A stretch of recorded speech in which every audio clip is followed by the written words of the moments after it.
오늘도 지난주와 같은 본문으로 말씀을 좀 상세히 살펴보겠습니다. 오늘 본문에서 참된 할례자, 곧 참된 그리스도인이 어떤 특징을 갖고 있는가에 대한 사도의 정의를 대하게 됩니다. 사도의 저술 중에서 그리스도인에 대한 이러한 정의 가운데 하나를 대할 때마다 그가 그 정의를 제시하는 정확한 방식을 주목하는 것은 언제나 대단히 중요하고 심오한 교훈을 주는 일임을 발견하게 될 것입니다. 그런데 본문에서 바울이 그리스도인에 관한 정의를 내린 이유는 빌립보 신자들의 기쁨과 행복에 관심을 갖고 있었기 때문이었습니다. 빌립보 3장 1절 앞부분에서 끝으로 나의 형제들아 주를 기뻐하라는 이 말씀에서 우리는 그것이 전체 서신의 주제라는 사실과 빌립보 신자들이 이 기쁨을 소유할 뿐만 아니라 유지할 수 있도록 돕기 위하여 바울이 이 서신을 썼다는 사실을 지적했습니다. 앞서 살펴보았듯이 그는 그들을 공격하고 그들의 행복을 위협하고 있던 다양한 문제들을 살펴왔으며 본문에서는 빌립보 교회의 기쁨을 방해하는 경향이 있던 또 하나의 문제를 다루고 있습니다. 그것은 유대주의자라 불려지는 사람들이 퍼뜨리고 있었던 파괴적인 그릇된 교훈과 오류였습니다.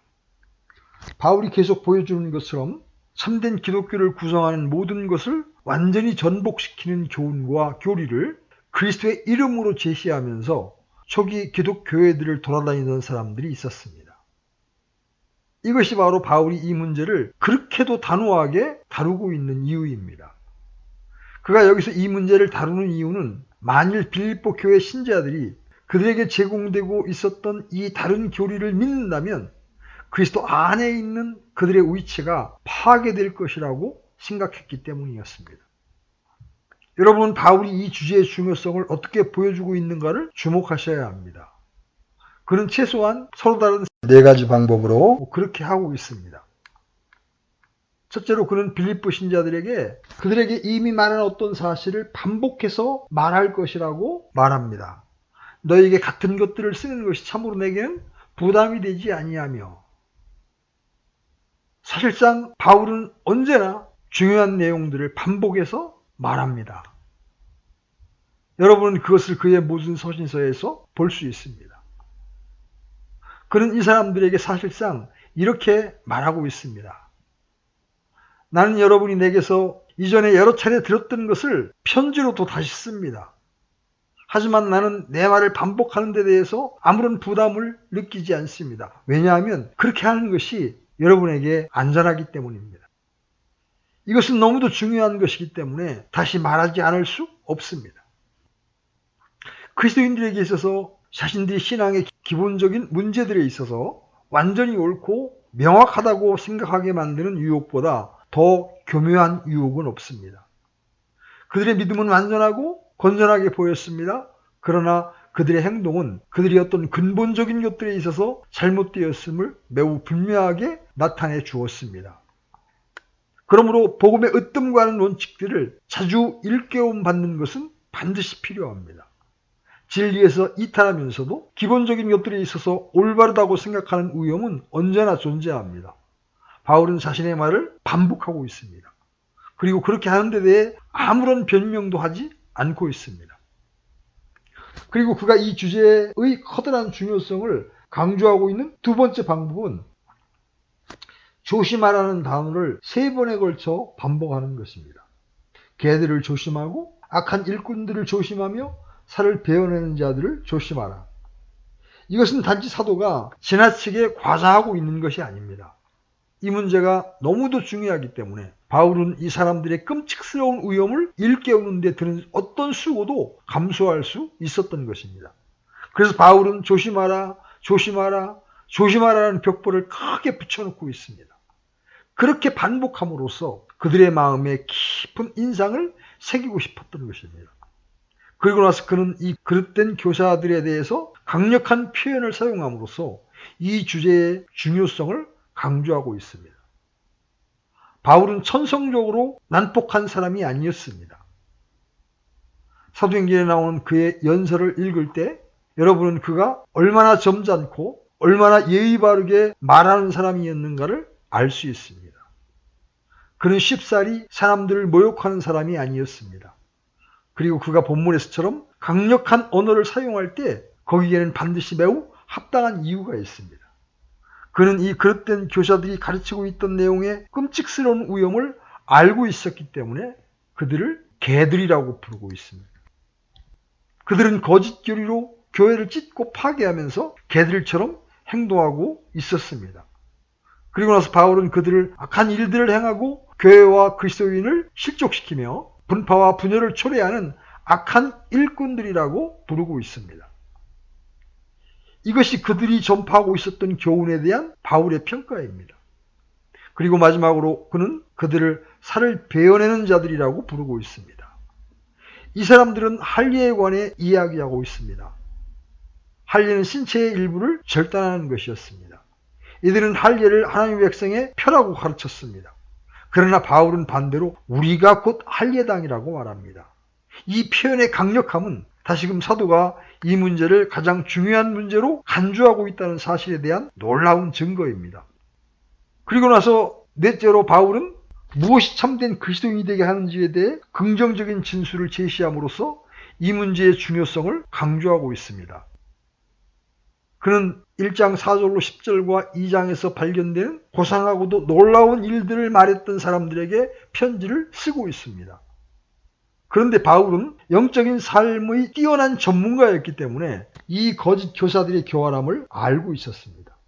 그래서 그는 다시 한번 빌립보 신자들에게 진정한 그리스도인이 어떤 존재인지를 말하고 있는 겁니다. 그래서 그는 세 가지 정의를 제시하고 있습니다. 이제까지 이 주제의 중요성을 살펴보았습니다. 이제 그 내용을 이렇게 요약해 보겠습니다. 사도에 따르면 현세와 내세에 있어서의 우리의 전반적인 위치는 무엇이 그리스도인이 되게 하는가에 대한 명확한 이해에 달려 있습니다. 그런데 바울은 이 문제에 큰 관심을 갖고 있습니다. 왜냐하면 그의 가르침에 따르면 만일 이 문제에 관해서 잘못되어 있다면 우리의 영원한 미래에 악영향이 끼칠 것이기 때문입니다. 그렇다면 우리가 항상 잘못된 길로 인도하려고 하는 그러한 그릇된 교훈들을 피하는 것은 얼마나 중요한 일이겠습니까? 그러나 두 번째 이유가 있는데 그것은 바울이 본문에서 큰 관심을 갖고 있는 것입니다. 그리스도인의 삶에 있어서의 진정한 기쁨 또한 교리에 대한 확실한 이해에 달려 있습니다. 저는 교리에 대한 불확실한 이해보다 더 우리 그리스도인들의 기쁨을 빼앗아가는 것은 없다고 생각합니다.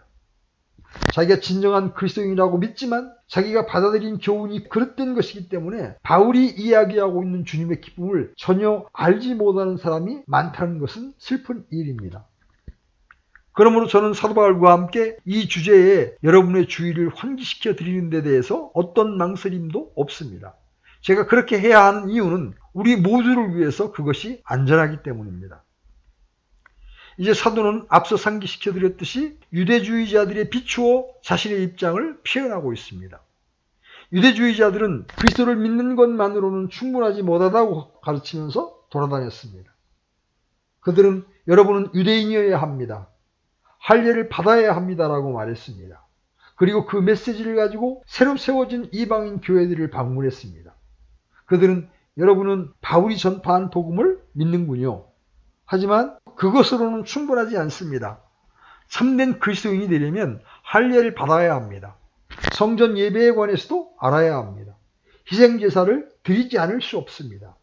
그것들은 여전히 필수적인 것들입니다. 이런 것들이 그리스도와 합해져야 합니다. 이렇게 계속 말하고 다녔던 겁니다. 이것이 바울이 세 가지 답변을 통해서 반박하고 있는 그들의 메시지였습니다. 물론 여러분과 저는 그와 똑같은 형태의 교훈을 대하고 있지는 않습니다. 그러나 그 배후에 놓여 있는 원칙은 여전히 우리가 마주치게 됩니다. 오늘날도 여호와의 증인이나 메시아닉 주와 같은 단체는 그리스도인이 모세의 율법으로 돌아가야 한다고 가르치면서 교회를 어지럽히고 있습니다. 바울이 그리스도인들에 관해서 제시하는 세 가지 특징이 있는데 오늘은 그 첫 번째 특징을 다룰 것입니다. 그것은 신자들이 영으로 하나님께 경배한다는 것입니다. 다시 말해서 우리가 진정한 그리스도인인지 아닌지의 여부를 간절히 알고자 한다면 첫 번째로 직시해야 할 것은 경배의 문제입니다. 경배에 대한 우리의 개념 또는 정의는 무엇입니까? 하나님을 경배한다고 말할 때 우리가 의미하는 바는 무엇입니까? 혹자는 설마 당신은 그렇게 기초적인 문제를 생각하라고 요구하는 것은 아니겠죠? 이렇게 질문할 것입니다. 저는 그것을 요구합니다. 왜냐하면 사도는 우리가 경배를 드리고 있다고 생각하는 것이 실제로 경배 드리고 있음을 증거하는 것이 아니라는 사실을 매우 분명하게 보여주고 있기 때문입니다. 분명히 참된 경배와 반대되는 그릇된 경배가 있습니다. 보시다시피 사도는 그 사실을 유대주의자들의 그릇된 교훈과 상반되는 형태로 표현하고 있습니다. 그는 빌립보 신자들에게 이런 취지로 말하고 있습니다. 그들은 할례에 관해 이야기합니다. 이 거짓 교사들은 자기들이 옳다는 인상을 주려고 애쓰는 자들입니다. 그들은 언제나 여러분이 할례를 받아야 하고 유대교의 의식과 성전 예배로 되돌아가야 한다고 말합니다. 하지만 나는 그런 식으로 해서는 하나님을 경배할 수 없다고 말하는 바입니다. 우리는 영으로 경배하는 할례당입니다. 이 말은 무엇을 의미합니까? 우선 그리스도인은 영으로 경배하는 자이며 다른 모든 것이 더 이상 필요하지 않음을 아는 사람입니다. 하나님께 이르는 새로운 길, 또 다른 방법이 있습니다. 이제는 그것만이 바른 길입니다. 다른 방법은 폐지되었습니다. 이것은 그 방법 자체가 잘못되었다는 것이 아닙니다. 구약에서는 그러한 방법으로 경배를 드려야 했습니다. 그러나 여러분이 그리스도인이 될 때 그것은 불필요한 것이 됩니다. 그리고 그 방법으로 돌아가는 것은 그리스도를 부인하는 일입니다. 이것이 바울의 메시지입니다. 인간이 하나님께 할 수 있는 최상의 일은 주님을 경배하는 것입니다. 영적 부흥은 언제나 경배의 회복에서 시작되었습니다.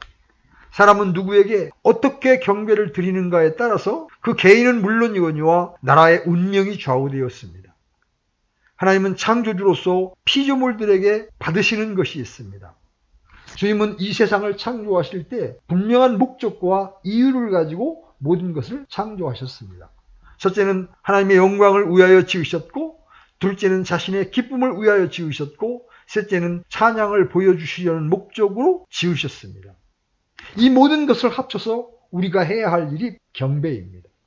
경배는 영광과 기쁨과 찬양을 모두 주님께 드리는 것입니다. 존경과 감사의 마음을 가지고 주님을 영화롭게 하는 일이야말로 우리가 존재하는 진정한 목적이요 삶의 의미입니다. 우리는 주님을 경배하도록 지음받았습니다. 주님은 경배자를 찾으시며 경배를 받으십니다. 경배는 피조물이 지으신 창조주께 존경과 경의를 표하는 것입니다. 시편 95편 6절입니다. 오라 우리가 경배하고 절하며 우리를 만드신 분 곧 주 앞에 무릎을 꿇자. 창조주와 피조물 사이에서만 경배란 말이 성립될 수 있습니다. 경배란 하나님을 하나님으로 인정하고 그에 합당한 영광과 찬양과 존귀를 돌리는 것을 말합니다. 그러므로 경배는 전인격적인 것입니다. 의지와 지성과 감성과 힘을 다해서 드려야 합니다. 물론 모든 피조물들은 지으신 창조주를 경배할 때만 존재 의미가 있습니다. 주를 경배하는 일은 피조물의 존재 목적이기 때문입니다. 느헤미야서 9장 6절 주 곧 주는 홀로 주시니 주께서 하늘과 하늘들의 하늘과 그것들의 모든 군대와 땅과 그 안의 모든 것과 바다들과 그 안의 모든 것을 지으시고 그것들을 다 보존하시오매 하늘의 군대가 주께 경배하나이다. 창조주는 경배를 받으셔야 합니다. 창조주란 경배받으시기에 합당한 분으로서의 자격을 갖추신 분이십니다. 경배를 드린다는 것은 하나님이 나의 창조주이심을 믿고 고백하는 행위요, 나는 하나님께 지음받았음을 시인하는 행위입니다. 시편 86편 9절입니다. 오 주여, 주께서 지은 모든 민족들이 주 앞에 와서 경배하고 주의 이름을 영화롭게 하리이다. 우리를 짓지 않은 누구도 우리의 경배 대상이 될 수 없습니다. 경배의 기본 관계성은 창조주와 피조물 사이에서만 성립되는 겁니다. 창조주 하나님을 부인하는 자들은 경배 드릴 대상을 자신들이 임의로 정하거나 그 대상을 잃어버린 자들입니다. 창조주를 알지 못하는 자들은 주님 대신 눈에 보이는 다른 것들에 경배합니다. 하늘의 천체들이나 자신들도 알지 못하는 수많은 신들이나 같은 사람들을 경배하거나 짐승들을 만들어서 경배합니다. 경배해야 할 대상을 알지 못하기 때문입니다. 마귀는 창조주가 아니면서 창조주 하나님의 권위를 찬탈합니다. 그는 경배받고자 합니다. 사람들에게 경배를 요구합니다. 사람들 역시 스스로 자신을 높이고 누군가로부터 존경과 찬양과 영광과 칭찬을 받고 싶어 하는데 이는 경배받고자 하는 소원이 있기 때문입니다. 경배의 대상은 오직 창조주 하나님 한 분뿐입니다. 계시록 14장 7절 그가 큰 음성으로 이르되 하나님을 두려워하고 그분께 영광을 돌리라. 그분의 심판의 시간이 이르렀으니 하늘과 땅과 바다의 물들의 근원들을 만드신 분께 경배하라 하더라. 이 역시 경배받으시는 분은 창조주 하나님이심을 분명히 선포하고 있습니다. 창조주가 아니라면 경배를 받아야 할 이유가 없으며 경배를 받을 근거도 권위도 없는 것입니다. 사람이 하나님이 아닌 것에 경배하면 그는 하나님이 아닌 다른 무엇을 자신의 창조주로 인정하고 섬기는 것이 됩니다. 경배를 하는 순간 그는 경배받을 자를 자신의 창조주요 하나님으로 섬긴다는 이해를 갖춘 것입니다. 창조주 하나님은 그런 행위를 가증스럽게 여기시며 분노하십니다. 사람이 하나님이 아닌 것을 경배할 때 하나님은 분노하십니다. 마음이 타락한 사람들은 지으신 하나님보다 지음받은 피조물들을 더 경배합니다. 하나님은 영이시기 때문에 보이지 않으십니다. 사람은 보이는 것들을 경배하고 싶어합니다. 그래서 해와 달 및 천체를 경배하고 자신들도 알지 못하는 신들을 경배하며 짐승의 형상과 같은 것들을 만들어 경배합니다. 이것이야말로 죄악 중에 가장 큰 죄악으로 여겨집니다. 로마서 1장 25절입니다. 그들은 하나님의 진리를 거짓으로 바꾸고 창조자보다 창조물을 더 경배하고 섬겼느니라. 그분은 영원히 찬송받으실 분이시로다. 아멘. 하나님 한 분 외에 누구에게도 경배하지 못하게 하십니다. 이는 하나님 외에 세상을 지으신 창조주가 없으며 하나님 한 분 외에 경배받을 자격이나 권위를 갖춘 합당한 존재가 없기 때문입니다. 경배를 받을 자격을 갖춘 분은 한 분 하나님뿐이십니다. 하나님 외에 누구도 없습니다. 주님은 말씀하셨죠? 하늘들을 창조한 주가 이같이 말하노라. 하나님은 친히 땅을 조성하고 만들며 견고하게 하였을 때 땅을 헛되이 창조하지 아니하고 사람이 거주하도록 조성하였느니라. 나는 주니라. 나 외에 다른 이가 없느니라. 하나님 외에 구원자가 없습니다. 곧 나는 주니라. 나 외에 구원자가 없느니라. 이사야서 43장 11절입니다. 하나님 외에 다른 신이 없습니다. 이스라엘의 왕인 주 곧 그의 구속자인 만군의 주가 이같이 말하노라. 나는 처음이요 나는 마지막이니라. 나 외에 다른 신이 없느니라. 하나님 외에 다른 하나님은 없습니다. 나는 주니라. 나 외에는 다른 이가 없으며 나 외에는 신이 없느니라. 너는 나를 알지 못할지라도 내가 내게 띠를 띄어 주었으니. 하나님만이 창조주시며 구원자시며 참 신이시며 참 하나님이십니다. 다른 이는 없습니다. 그러므로 경배받으실 분도 하나님 한 분뿐이십니다. 주님은 참된 경배자를 찾으십니다. 요한복음 4장 23절로 24절입니다. 그러나 참되게 경배하는 자들이 영과 진리로 아버지께 경배할 때가 오나니 곧 지금이라. 이는 아버지께서 자기에게 이렇게 경배하는 자들을 찾으시기 때문이니라. 하나님은 영이시니 그분께 경배하는 자가 반드시 영과 진리로 경배할지니라. 주님은 구도자를 찾으시는 것이 아니라 경배자를 찾으십니다. 영과 진리로 경배하는 자들을 찾으십니다. 주님은 경배를 가장 중요한 일로 규정하셨습니다. 본문에서도 그리스도인은 하나님을 경배하되 영으로 경배한다고 말씀하십니다. 이것은 먼저 인간의 죽었던 영이 살아나는 것을 전제로 합니다.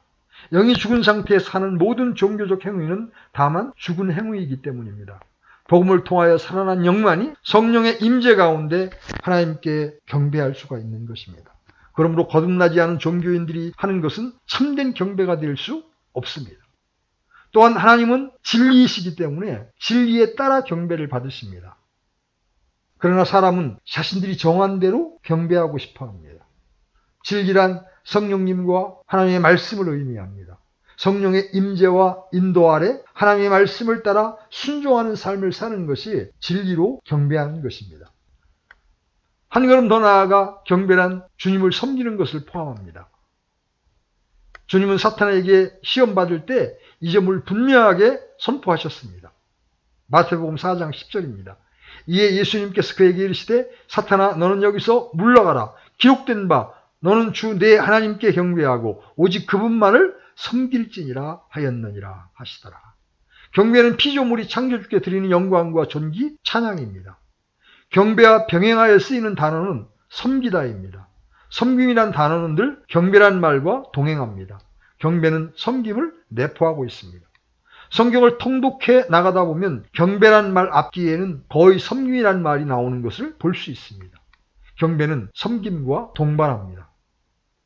사도 바울은 말하기를 그러므로 형제들아 내가 하나님의 긍휼을 힘입어 너희에게 간청하노니 너희는 너희의 몸을 거룩하고 하나님께서 받으실 만한 살아있는 희생물로 드리라. 그것이 너희의 합당한 섬김이니라 했습니다. 섬김이란 말과 예배는 거의 동의어로 쓰입니다. 우리는 주님을 경배하고 섬겨야 합니다. 섬기고 경배해야 합니다. 주를 공경하는 마음, 두려워하는 마음, 주님의 은혜를 깨닫고 감사하는 마음, 찬양하는 마음이 내 안에 차고 넘칠 때 그것으로 주님을 섬기면 진정한 경배가 됩니다. 섬김은 노력과 희생이 필요하죠? 섬김은 종의 자세가 필요합니다. 섬기려면 낮아져야 합니다. 섬기려면 영적 희생물이 필요합니다. 주님을 경배하는 것과 섬기는 일은 별개의 것이 아닙니다. 이 둘은 철저히 붙어 다닙니다. 경배에는 참된 경배가 있고 헛된 경배가 있습니다. 아벨이 드린 경배는 참된 경배였습니다. 가인이 드린 경배는 헛된 경배였습니다. 하나님은 아벨과 그의 제물을 받으셨지만 가인과 그의 제물은 받지 않으셨습니다. 이를 통해 주님이 연락하시는 경배가 있고 그렇지 않은 경배가 있음을 분명히 보여주셨습니다. 영으로 드리는 경배가 아니라면 아무리 제물이 잘 갖추어지고 형식에 어긋남이 없어도 그것은 헛된 경배입니다. 마태복음 15장 8절로 9절에서 주님은 이렇게 말씀하십니다. 이 백성이 자기 입으로는 내게 가까이 오며 자기 입술로는 나를 공경하나 그들의 마음은 내게서 멀도다. 그러나 그들이 사람들의 명령들을 교리로 가르치며 내게 헛되이 경배하는도다 하였느니라 하시니라. 바리새인들은 율법에 정통한 사람들로서 형식적으로는 아무런 문제가 없었지만 마음이 주님으로부터 멀었습니다. 이는 영으로 드리는 경배가 아니란 것입니다. 영으로 드리는 경배는 하나님께서 한 영이심을 알고 상한 영, 통회한 영, 겸손한 영, 정직한 영, 새롭게 된 영, 주를 두려워하는 영으로 주님께 경배를 드려야 함을 말합니다. 사람들의 명령들을 교리로 가르치니라는 말씀은 진리의 결여를 말합니다. 하나님의 말씀이 진리입니다. 하나님의 말씀이 아닌 종교적 전통, 조상들의 전통, 인간적 전통 등으로 드려지는 경배는 주님이 받으시는 경배가 아닙니다. 영과 진리로 주님을 경배한다면 주님은 그 경배를 통해 무딘 양심과 영혼을 치유하시며 헛된 상상이 정화되며 성령이 강하게 임재하시며 깊은 사랑의 친교를 맺으십니다. 영과 진리로 경배가 드려질 때 그 경배를 통해 하나님은 우리의 영을 강건하게 하며 새롭게 하며 부흥을 줄 것입니다. 그 경배를 통해 진리에 대한 조명과 말씀에 대한 인식이 새로워질 것입니다. 이것은 두말할 필요가 없는 영적 사실입니다. 영적 감격이 있고 주님의 두려우심을 인식하며 주님의 임재를 체험하는 그런 경배를 드려야 합니다. 영적 제사장으로서 하나님의 말씀을 통해 영적 희생물을 들고 주님께 나와야 합니다. 우리를 위해 자신을 희생물로 드리신 예수 그리스도를 의지하여 주님 앞에서 자신을 헌신할 때 주님은 우리가 드리는 경배를 받으시고 응답해 주십니다. 구약 성경에서 영광의 구름과 불로 응답하신 주님께서 성령의 전이 된 성도들의 몸에 충만히 임하심으로 응답하십니다. 주님을 경배할 때 주님이 우리 가운데 임재하심으로 그 경배는 살아있는 증거가 됩니다. 우리가 드리는 경배는 그 자체가 하나님의 살아계심과 영광과 권능을 증거하는 신성한 증거자가 됩니다. 여기서 그리스도인의 집회 가운데 행하는 예배에 대해 좀 생각해 볼 부분이 있습니다. 예배를 매우 크게 강조하는 교회의 분파들이 있습니다. 저는 과거에 교파에 속한 한 훌륭한 분이 이렇게 말하는 것을 들은 적이 있습니다. 그분은 무례하게 말하려는 의도 없이 이렇게 말했습니다. 물론 우리 정통교회와 자유그룹 간의 실제적인 차이점은 우리가 경배를 강조한다는 것입니다. 그분이 한 말의 의미는 우리보다 교파교회가 형식과 의식에 더 큰 주의를 기울인다는 것이었습니다. 그분은 예식과 참된 경배를 분명히 구별하지 못하고 있었습니다. 그분은 삶의 모든 부분이 하나님을 경배하는 데 속함을 잊고 있었던 겁니다. 저는 오늘날의 교회의 상태 때문에 이 경향들에 관심을 갖고 있습니다. 우리는 이 나라의 영적인 삶이 침체되고 있다는 사실에 대해 그리스도인들과 교회가 신경을 쓰지 않고 있음을 보게 됩니다. 따라서 왜 그런가 하는 의문이 생깁니다. 제 생각에는 과거보다 정교한 예배 형식과 기록된 기도와 의식으로 돌아가는 경향이 늘어나고 있다는 사실이 의미가 없는 것이 아니라고 생각됩니다. 건물, 특별히 장식이 화려한 건물을 세우는 경향이 있습니다. 그리고 기계적인 형태의 신앙생활과 예배로 돌아가는 경향이 있습니다. 제 생각에 이것은 거의 모든 교회 가운데에서 두드러지게 나타나는 경향입니다. 그러므로 그것은 우리가 함께 직시해야만 하는 것입니다. 왜냐하면 이것은 예배에 대한 어떤 개념에 기초하고 있기 때문입니다. 예배의 형식과 존엄성을 강조하고 과장하는 경향이 있습니다. 그리고 자유롭게 예배를 드리고 기도하고 하나님을 찬양했던 믿음의 선진들을 비웃는 경향이 있습니다. 그들의 예배를 경멸하며 그 예배가 어쨌든 엄숙함을 결여하고 있다고 생각하는 경향이 있습니다. 오늘날 소위 예배는 어떤 형식에 대한 복귀가 되어 왔으며 사람들은 그것이 참된 예배라고 믿어왔습니다. 사람들이 진정으로 예배를 드리고 있는지 아닌지의 여부를 시험하는 방법은 그들의 행동을 관찰하는 것입니다. 예배는 어떤 특별한 종류의 건물이 끼치는 영향과 아무 상관이 없습니다.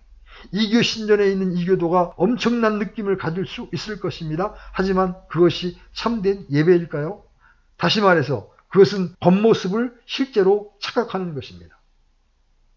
그리고 그것은 진정한 경외심보다 경외하는 태도만을 중요시하는 겁니다. 참된 예배자는 아침 일찍 예배에 경건하게 참석하고는 나머지 시간은 자기 마음대로 사용하는 사람이 아니라 하루 종일 영과 진리로 경배하는 자입니다. 경배가 의미하는 바가 무엇인지 실제로는 오해하고 있으면서도 명백히 이해하고 있다고 생각하는 위험이 우리에게는 언제나 존재합니다. 그러나 그 명백한 위험들은 차치하고 저는 훨씬 더 개인적이고도 직접적인 질문을 드리고자 합니다. 우리 스스로의 개인적이고도 사적인 예배는 어떻습니까? 우리는 예배를 위한 예식을 갖고 있지 않습니다. 의식과 형식도 갖고 있지 않습니다. 그러나 하나님께서는 그렇기 때문에 우리의 예배를 옳고 바르다고 인정하시지 않습니다. 단도직입적으로 묻겠습니다. 우리는 예배를 의무적으로 드립니까? 아니면 정말 예배드리고 싶어서 드립니까?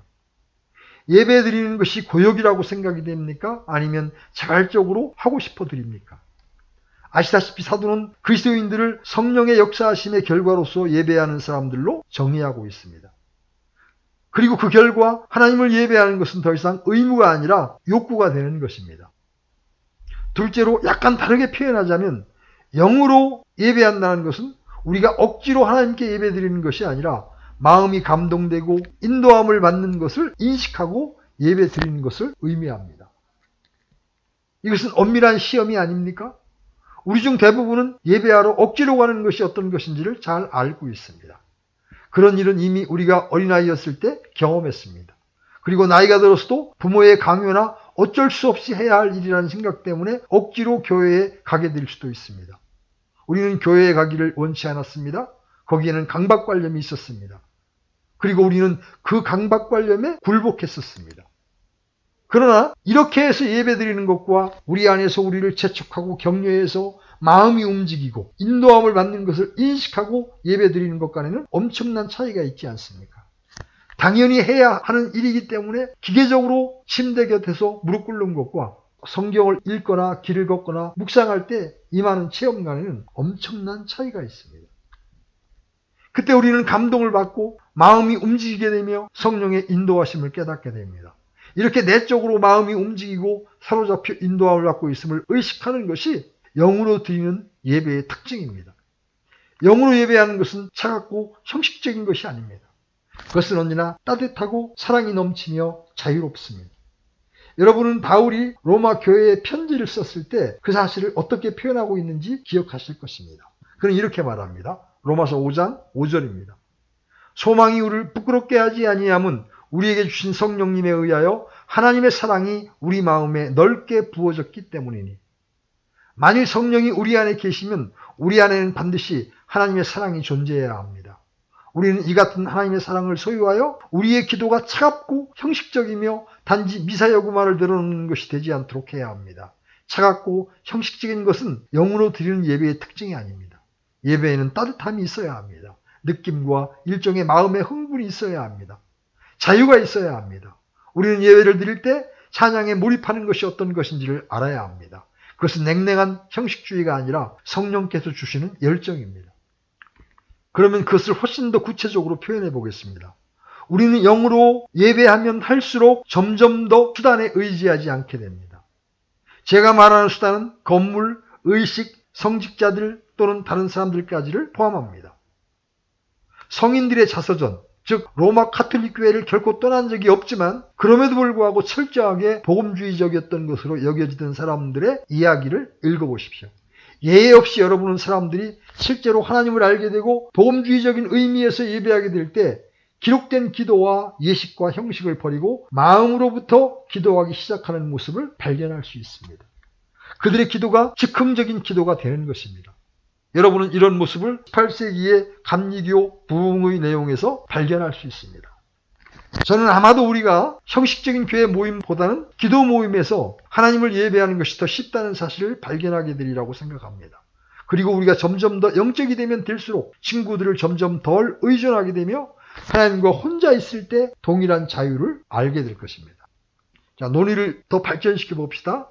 영적으로 드리는 참된 예배는 이런 식으로 시험될 수 있습니다.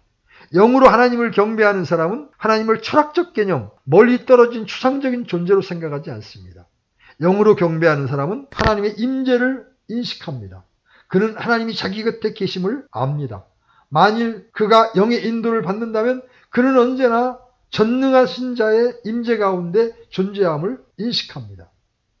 만일 그가 성령의 인도를 받는다면 그는 언제나 전능하신 자의 임재 가운데 존재함을 인식합니다.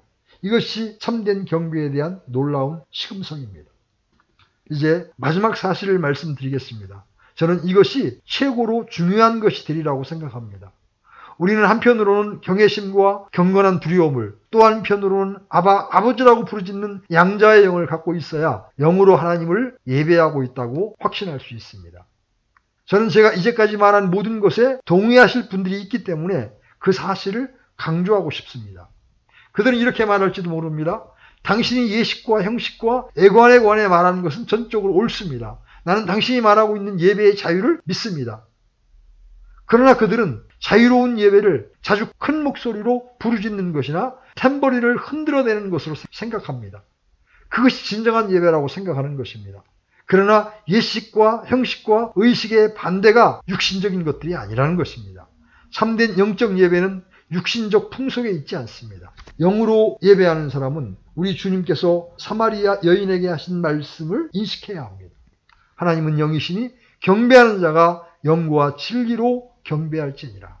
하나님의 임재를 깨닫는 사람은 그분의 거룩하심을 깨닫고 자신의 무가치함을 느끼게 됩니다.